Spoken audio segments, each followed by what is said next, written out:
ये क्वेश्चन हमें क्या कह रहा है कि एक स्केटर है, वो एक हेमीस्फेरिकल बॉल है, एक हेमीस्फेरिकल स्नोबॉल जिसके ऊपर स्केटिंग करने लग रहा है।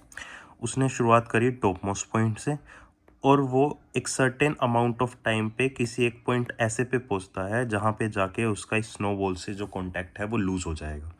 जब इसका स्नोबॉल से कांटेक्ट लूज़ होगा तो सबसे पहले तो हमें बताना है कि वो हाइट कितनी होगी जिस पॉइंट पे इसका कांटेक्ट लूज़ होता है, और दूसरा इस टाइम इसका वर्टिकल से जो एंगल अल्फ़ा है उसकी वैल्यू कितनी होगी, ये हमें फाइंड आउट करना है।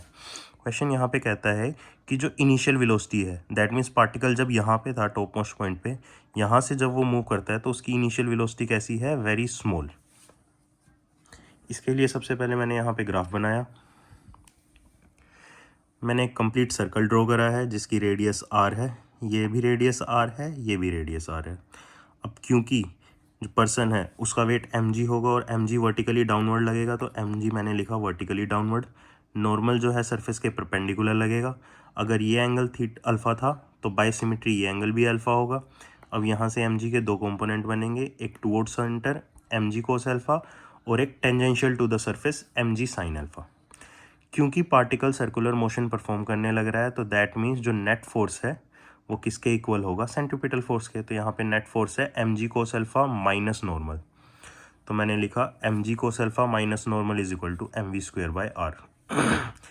फिर मैंने कहा कि इस पॉइंट पर जाके जो पार्टिकल है या जो पर्सन है वो इस हेमिस्फेरिकल बॉल से क्या कर चुका होगा, अपना कांटेक्ट लूज़ कर चुका होगा। और अगर ऐसी बात है तो वहाँ पे नॉर्मल कितना होगा, ज़ीरो। तो मैंने कहा नॉर्मल ज़ीरो होगा। अगर नॉर्मल ज़ीरो होगा तो mg cos alpha is equal to mv square by R. इसको मैंने बोला इक्वेशन 1। अब क्योंकि ये पूरा का पूरा सिस्टम आइसोलेटेड है तो यहाँ पे कंजर्वेशन ऑफ मैकेनिकल एनर्जी लगाई जा सकती है। तो मैंने कहा by conservation of mechanical energy total energy initial is equal to total energy final. Initial kinetic energy zero होगी क्योंकि मैं बता चुका हूँ, क्वेश्चन कहता है जो पार्टिकल है बहुत ही छोटी स्पीड से चल रहा है। पोटेंशियल एनर्जी इसकी हाइट के इक्वल होगी, पार्टिकल ने यहाँ से शुरू करा है और क्योंकि ये हेमिस्फेरिकल बॉल है तो जो इसकी हाइट होगी वो इसकी रेडियस ही होगी। यहाँ पे रेडियस आर थी तो पोटेंशियल एनर्जी हो जाएगी mgr। अब मैंने कहा वो इस पॉइंट से इस पॉइंट पर आता है, इस पॉइंट पे जाके उसका कांटेक्ट लूज हो रहा है तो दैट मीन्स ग्राउंड से यहाँ तक की हाइट मुझे निकालनी थी। अब ये पूरी रेडियस आर थी, इस पॉइंट पर जो ये होगा एक्स होगा। क्योंकि ए पॉइंट पे उसने कांटेक्ट लूज करा तो मैंने ए से एक परपेंडिकुलर ड्रॉ कर दिया बी पे। ये एंगल अल्फा था, ये एक्स है, ये आर है, तो मैंने यहाँ से एक्स की वैल्यू निकाली। एक्स की value I R cos alpha. अब जैसे ही एक्स की वैल्यू आई दैट मीन्स तुमको हाइट पता लगी तो तुमने लिखा पोटेंशियल एनर्जी फाइनल कितनी होगी, mgr कोस अल्फा।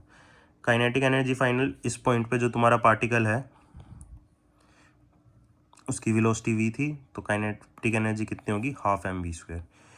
वैल्यूज़ रखी, वैल्यूज़ रखने के बाद इसको सोल्व करा, सोल्व करने के बाद तुम्हारी यहाँ से v की वैल्यू आती है 2gr इंटू में 1 माइनस कोस अल्फा।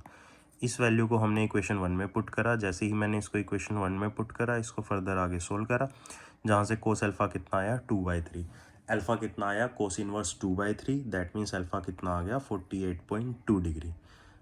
तो वर्टिकल से जब पार्टिकल ने कॉन्टैक्ट लूज करा होगा एंगल बनता है 48.2 डिग्री और इसकी हाइट कितनी आई, आर कोस अल्फा।